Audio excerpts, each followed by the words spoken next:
EFT terms, Gary Craig refers to it as a means of tranquilizing underlying anxieties.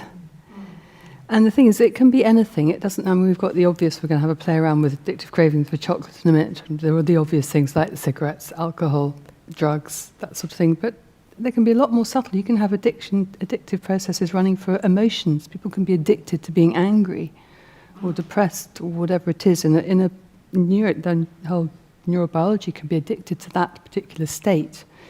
There's a lot of problems at the moment with online gambling, online shopping, internet shopping, all these sorts of things. Anywhere where we lose our freedom of choice.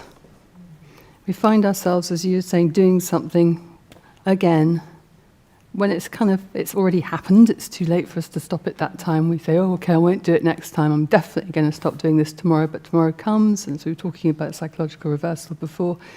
You find yourself doing it again, whatever it is. And there will be a trigger, and at some point, and I think this is really important to remember, addictions always start off as a solution, as an attempt at a solution to something. I often use the example of people who smoke. Have we got any smokers here? No one's going to admit anyway.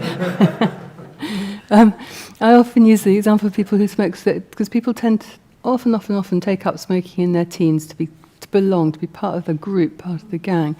And you see the same people who started for that very reason, who are now standing, still addicted to the behaviour, but they're standing outside the pub on their own with their cigarette in the rain.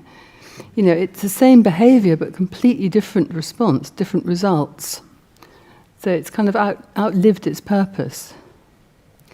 Gary Craig, ages ago, right at the early days of EFT, he took the tapping into a 12-step, into a fellowship meeting, Alcoholics Anonymous in New York.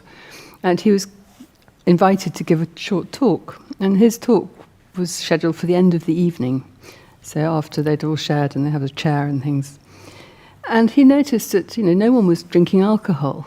But what he also noticed was that they were drinking strong black coffee, they were shoving sweets down their throats, there were biscuits, they were outside having their cigarettes.